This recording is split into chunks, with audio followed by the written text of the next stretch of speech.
After a delayed start to the 2021 Formula One season, F1 is set to get going for the first time this year in the Bahrain Grand Prix this weekend.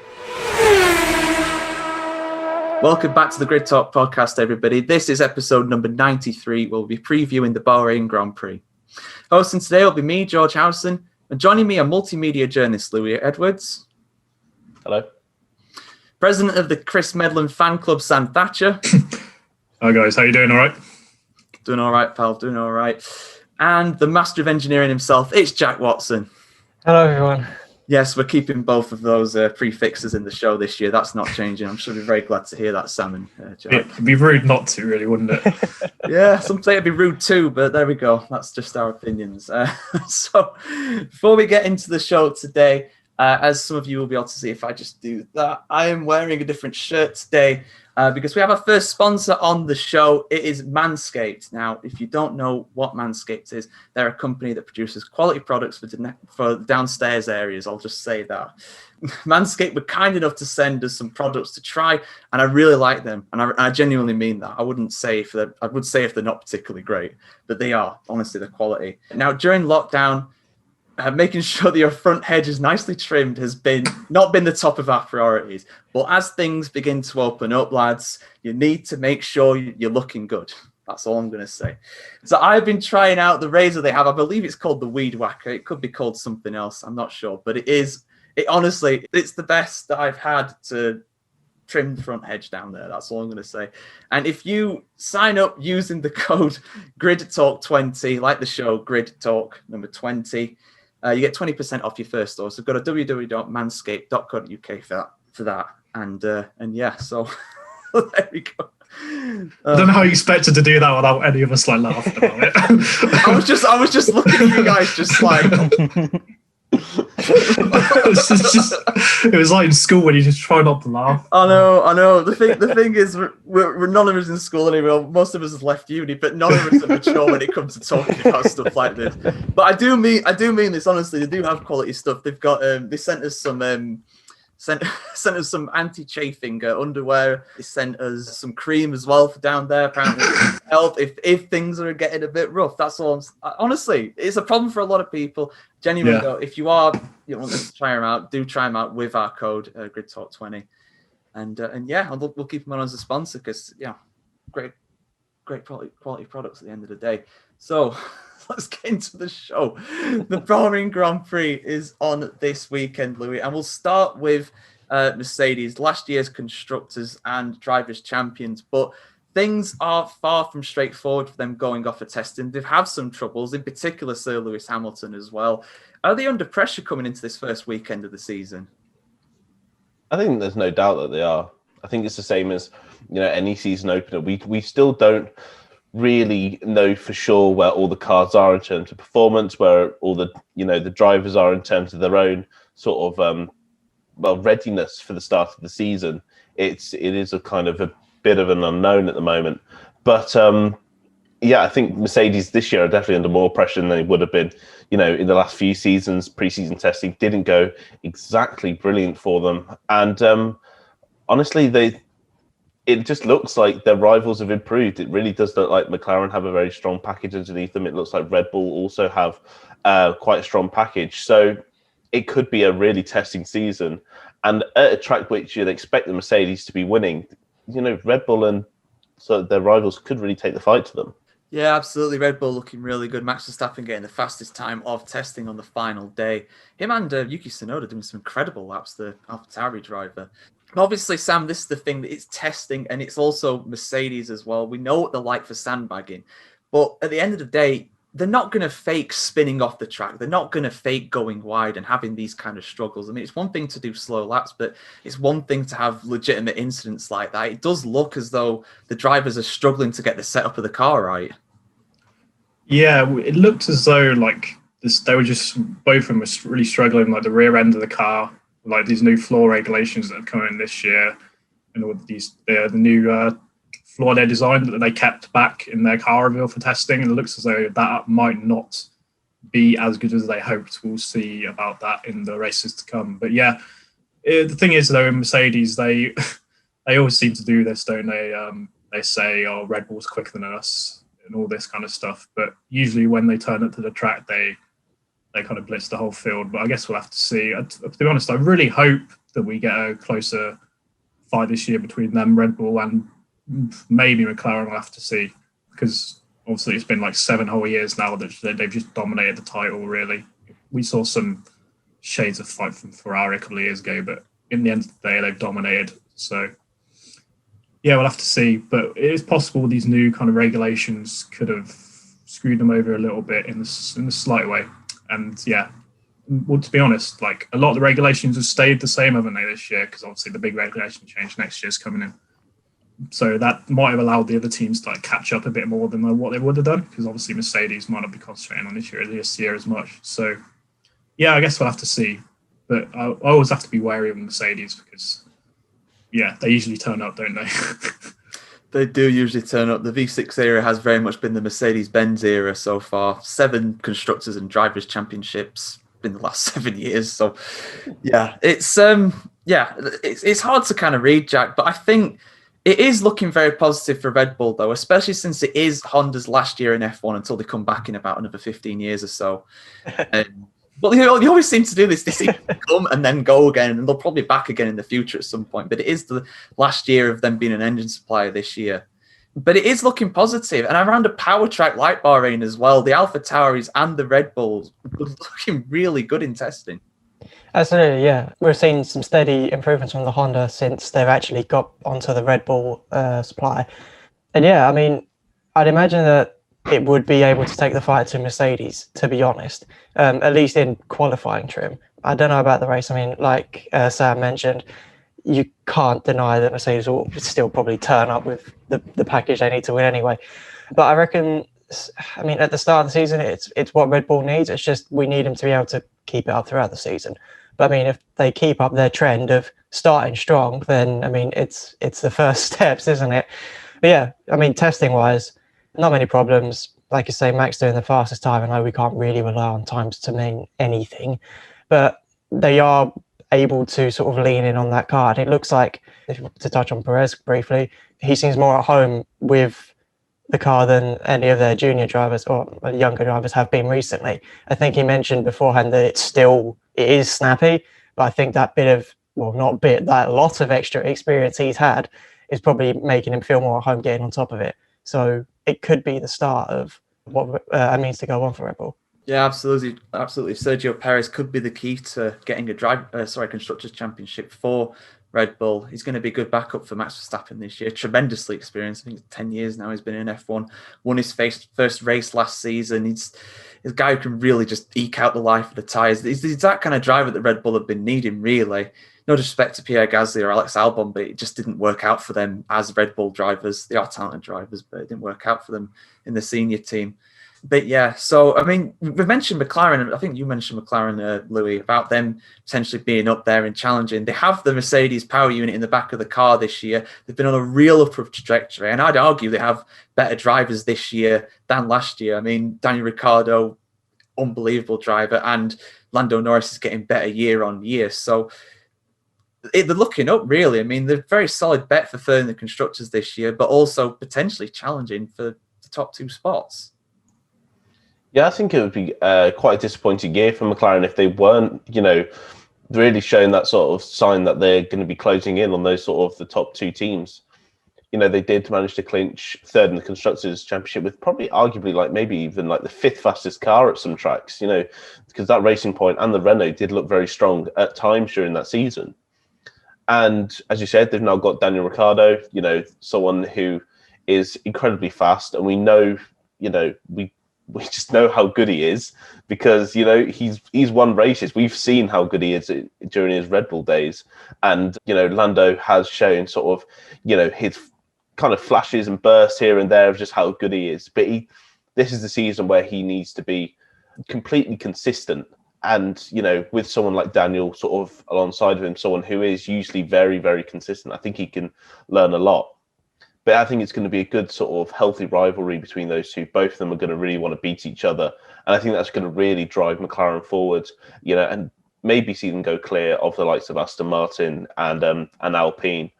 But at the moment, of course, it is still a bit of an unknown.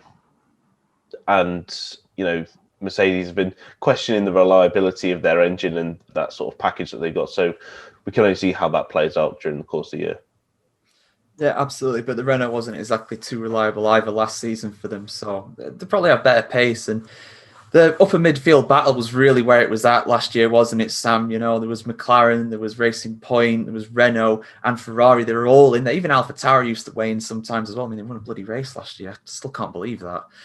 But this year we've had some name changes, but they are essentially the same teams. I mean, Aston Martin, they've got Sebastian Vettel now. They've kept Lance Stroll.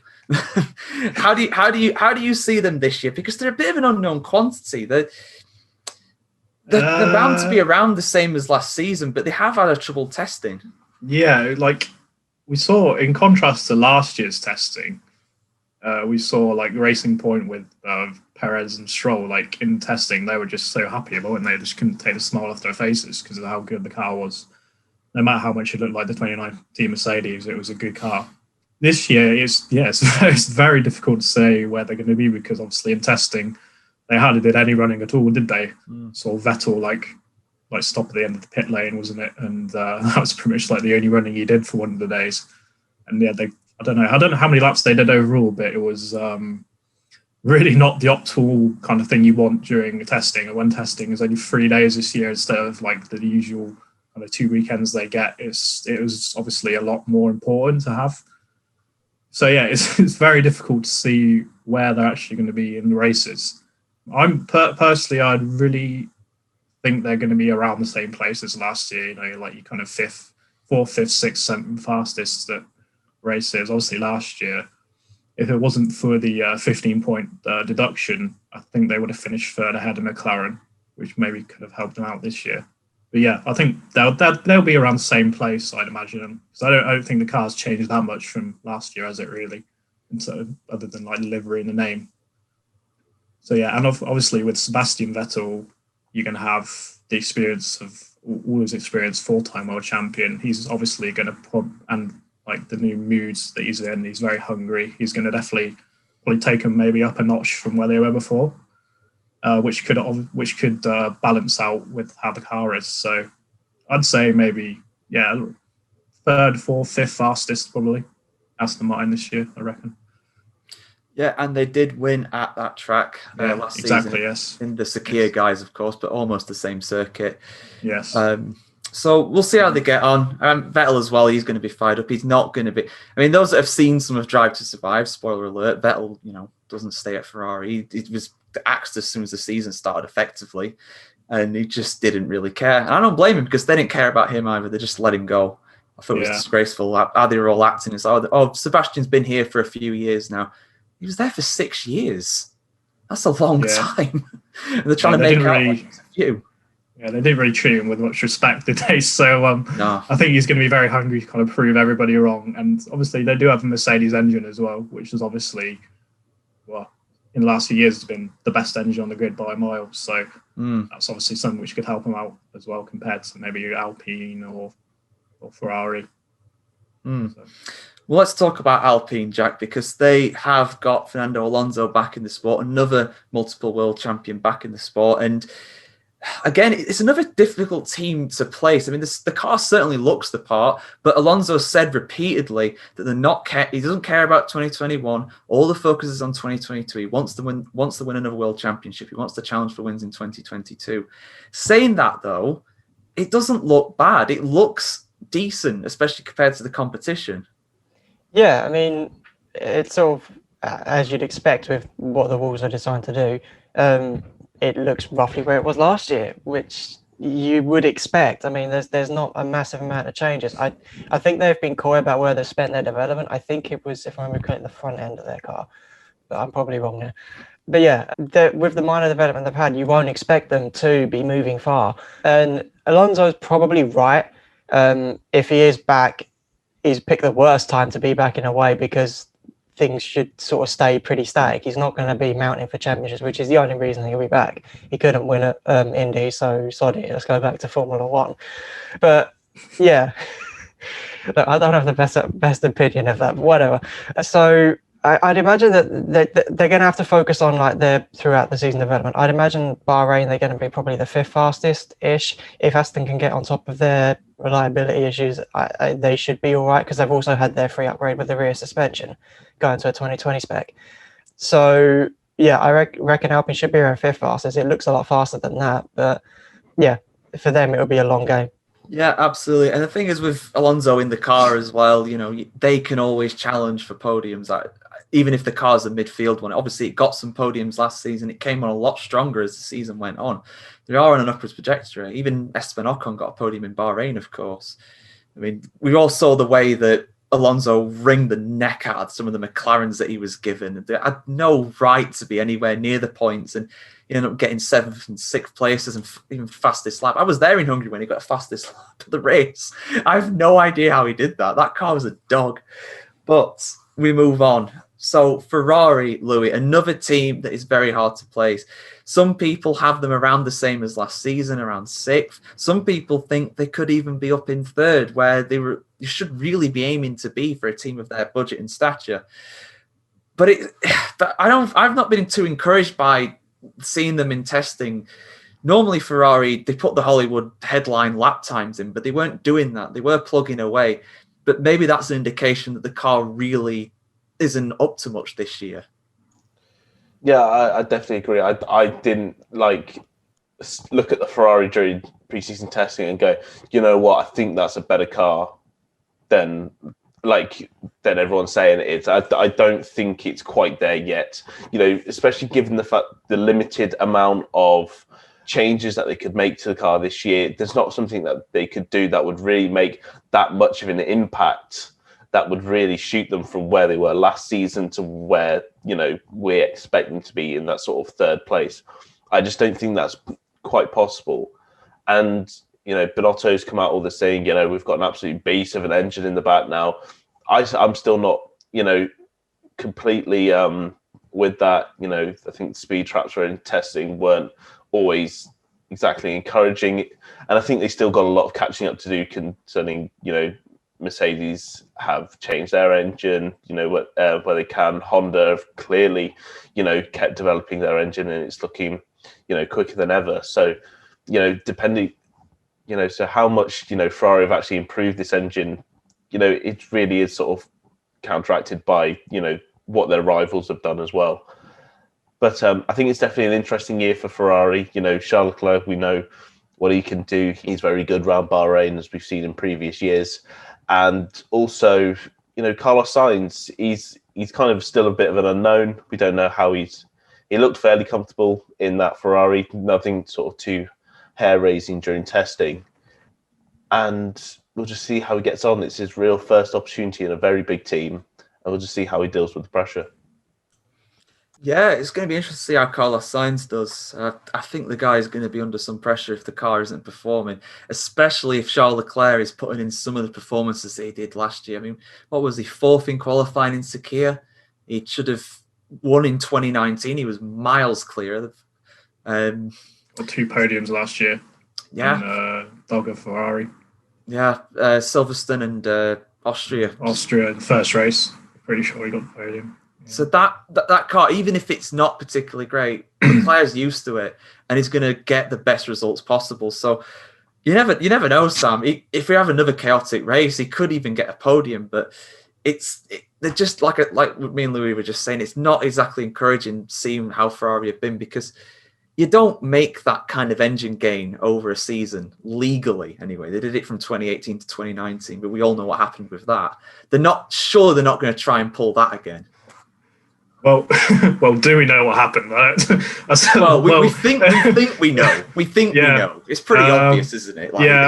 It was something with like the fuel injections or something like that. I'm not very technical minded. So sure. They found a way to beat the fuel flow meter, so they could eke a little bit more out, which is why the FIA introduced like the second meter, so that there was a second loop it had to get through one way or another. We're gonna find out how much fuel you're pumping in. Okay, so that was the technical directive they released at the Austin 2019, wasn't it?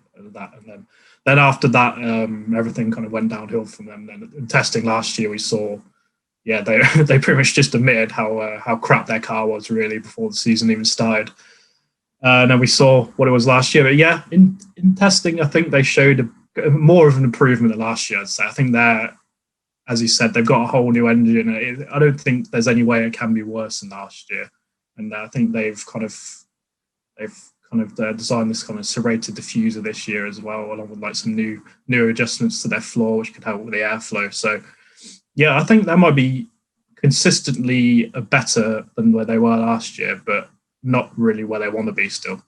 Definitely. Yeah, long road to recovery for Ferrari, but 2022 could offer some salvation for them. I would not be surprised if they don't really develop the car this year and just focus on 2022. But then again, they have to keep up like appearances. They can't have another year being as slow at places like Monza and Imola as what they were. They can't do that. The fans and the press will just destroy them again. So we'll see what happens with Ferrari. It's going to be interesting to see where they are in terms of the order. Another Italian team that we're interested to see how the order goes with is AlphaTauri. Now, Jack, obviously they won a race last year, 7th in the Constructors, which I think is a bit harsh. I think they had an excellent year last year. And there's no reason really why they can't continue this. They have Gasly in the car again. This year, he's in incredible form. He's trying to put himself in the shop window for a bigger team like maybe Alpine or someone like that in the future. And they've got a rookie on their hands, Yuki Tsunoda with his booster seat. He's all ready for his F1 debut. and he has shown exactly how fast he is. So I'm optimistic about AlphaTauri. I think they could genuinely challenge the likes of Ferrari this year. If they can get luck on their side, if Lady Luck can shine on them, then yeah, absolutely. I think last year they did suffer a little bit unfairly, not so much through means that they could control. It wasn't like they had a poor reliability or anything like that.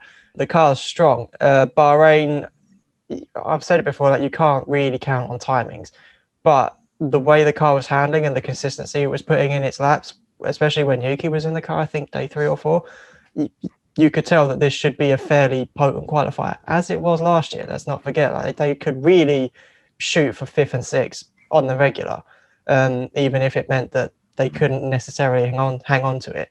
So yeah, power circuits are going to be their friend again. Again, like the car's going to be fairly slippery because I know they can aero develop, but they've not got the funds, and with the big rule changes coming in, they're going to probably lean towards that. But yeah, it should be a fairly potent package if they can just up that consistency. So control the circumstances they have got like command over, and then I mean, obviously, if someone wipes you out, you can't really do much about that. So stay, maybe just try and play things a little bit safer in terms of their early strategies.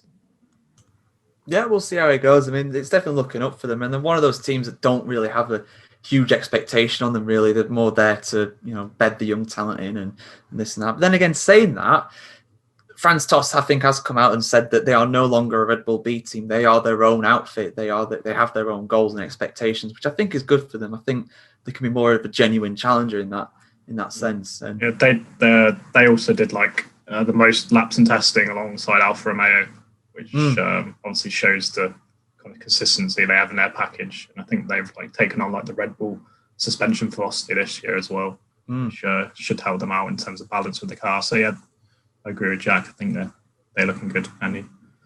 They're looking very good. They're looking very good indeed. And like you mentioned there, Sam, Alfa Romeo doing some of the most laps in testing, Louis. And yes, they should be better this year for sure. The car looks beautiful, obviously. I know it's basically an inverse of last year's livery, but anyway, it looks great. Kimi Räikkönen, though, 42 he'll be at the end of this year. Antonio Giovinazzi at times last year, not really showing that he's maybe worth his seat in terms of like other drivers coming in like Mick Schumacher. It's kind of a mixed bag for them. They should be better than what they were last year, but it was such a massive gap to AlphaTauri above them. It's going to be very difficult for them to close it. Yeah, I think with it, like I said with Ferrari as well, just like the significant improvements of their rivals and sort of all those teams in the midfield definitely looking like better packages. We've already mentioned AlphaTauri, the Alpine, the Aston Martin, the Ferrari. They're all going to be improving, so that's going to make Alfa Romeo's job like 3 times as hard to try and break into that midfield. But I think, as we discussed on the show last week, I think Alfa Romeo definitely set themselves in a position where they can always make the most of any sort of mess that goes on in that sort of midfield battle. I think they're definitely able, and sort of I think with the package that we've seen and the sort of how consistently, both Giovinazzi and Raikkonen were able to, just pump in the laps during testing. I definitely think they're in the in the prime position to just nab the points here and there, just find themselves in the sort of 10th, 9th place. And, their battles really are going to be with Haas and Williams this year. And if they can, keep sort of grabbing those sort of points here and there, they're going to, set themselves up nicely for being, 8th in the table.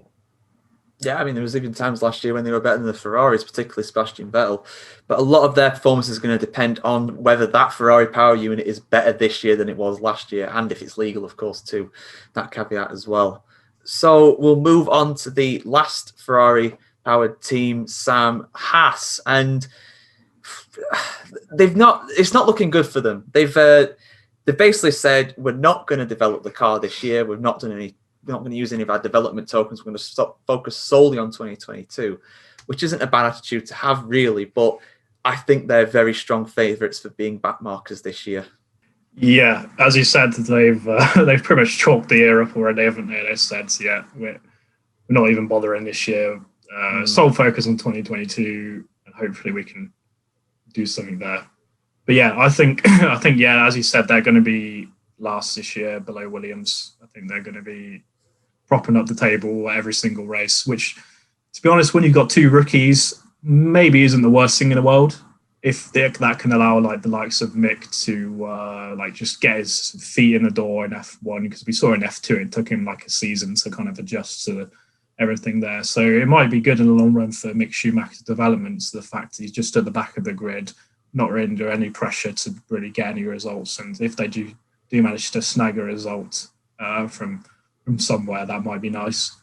Because we saw last year, many races, they kind of did an alternate strategies of everybody else, didn't they? Because they knew they weren't going to get into the points on pure power alone, so they had to kind of come with these wacky strategies to try and get into the points. We saw, it was Hungary. It was Hungary, wasn't it?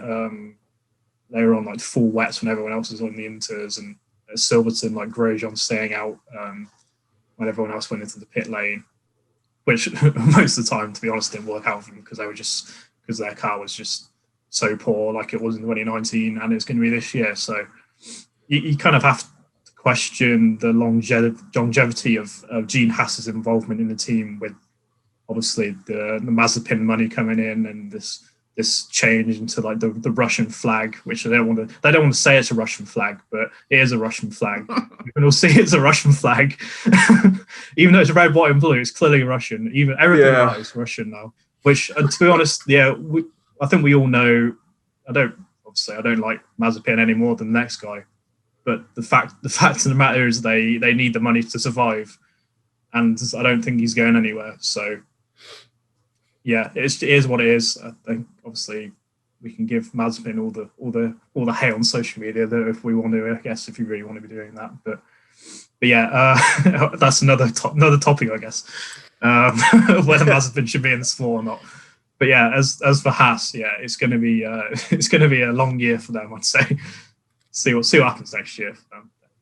Yeah, it's going to be a long old slog for them, I think. And I think you're right, Sam, as well. I think a few of us have brought it up on the chat. It's it's just a prelude to it becoming Ural Kali F1 in a few years. It's exactly. At the end of the day, Gene Haas has given Formula One a go. He's did a bloody good job, to be honest with you. He did a lot better than a lot of other startup teams with massive manufacturer bases. I mean, did almost as good as what Toyota and likes of them have done when they've entered the sport. But it's not going to be profitable. It's going to be a massive loss for them, especially when they're at the back of the grid like they are.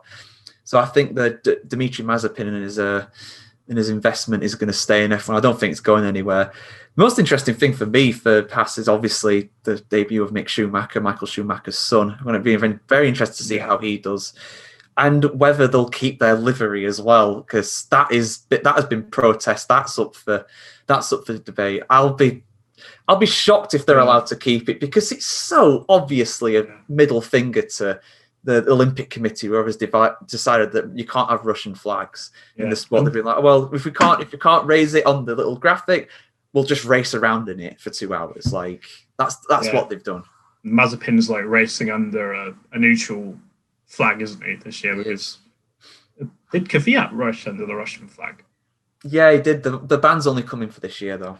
Right. It's okay. the first year it's coming. I think it's this year and next year. It's in effect.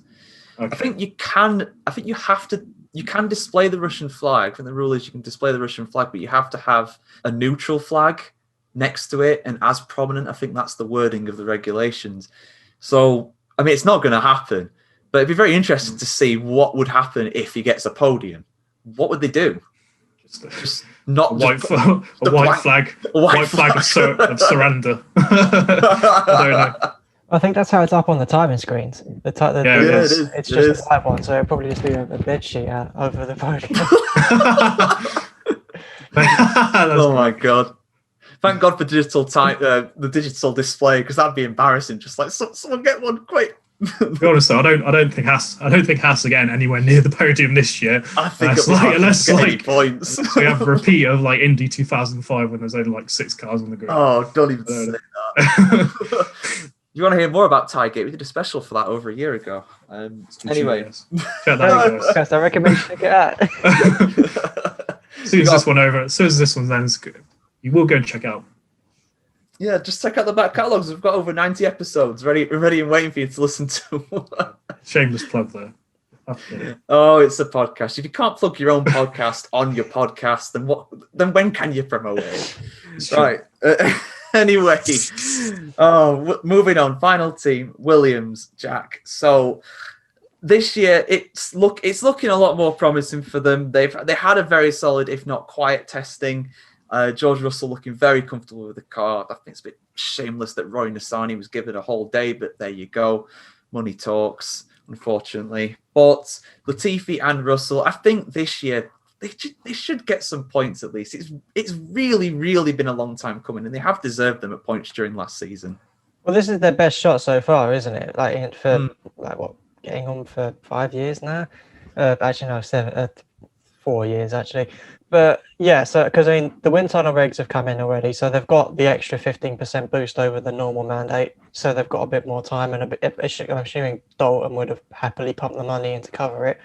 And even if they don't beat Haas on the first race, which I don't think they will, because Haas have bought their upgrades in, that they just didn't apply to the last year's car in season, it's only a matter of time, to be honest, because that Williams will have some of the funds.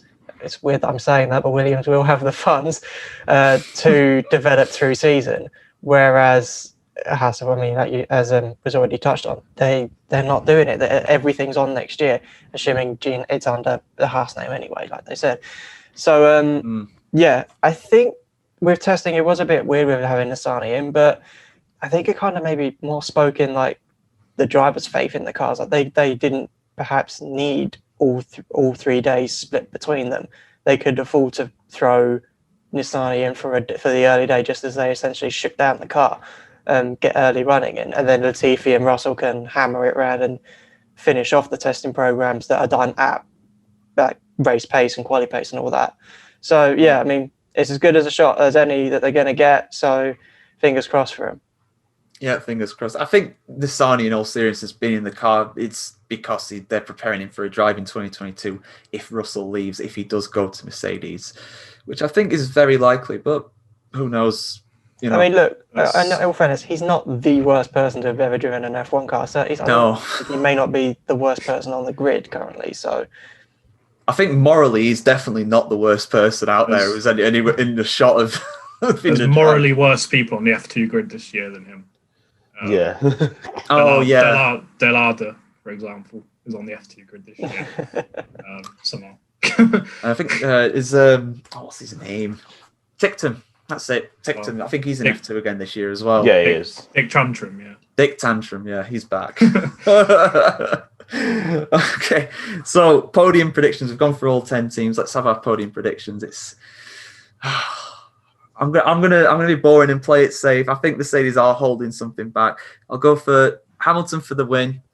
I'll go for Max Verstappen for second, and I'll go for Sergio Perez getting a podium on his Red Bull debut. Louis, what's your top three? I think, I'm going to kind of play it safe. I'm going to go how. Oh, we didn't just podium, isn't it?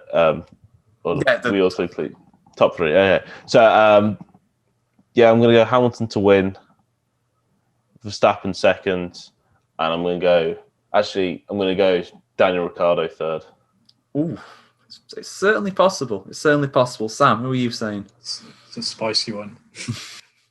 Hambotver. No. Oh no! The season's not even started yet. I really hope it's not that. I'm going to go Verstappen to take the win. Hamilton second. And Perez third. Perez third, I think. Yeah. Jack? So, sorry, go on, Sam. Yeah, a little bit of a change. But, something different. Yeah, different winner. Not Hambotver. I reckon it'll be Verstappen on top step, then probably Hamilton and Ricciardo. I think we had that one already, but I do reckon that the Red Bulls will come out on top, and I reckon Ricciardo will take advantage of McLaren's early pace. I don't know if it will maintain, but I reckon he'll have it at the start. 4 different podium predictions. We all can't be wrong, surely. At least make a right one out of all 4 of them. Oh, God. I'd love Ricciardo to be on. That'd be awesome. I would too. Yeah, that'd be really I really hope so. 3 different constructors being on the podium is a very good thing for Formula One to start the season. I think that's kind of that's what we need. But any sort of battle between Mercedes and Red Bull for the championship, I just want to see it. Even a lot of Hamilton fans I've been speaking to are just like, we want Red Bull to be up there. We want a challenge. We want something entertaining. So let's see what happens. It's bold prediction time though.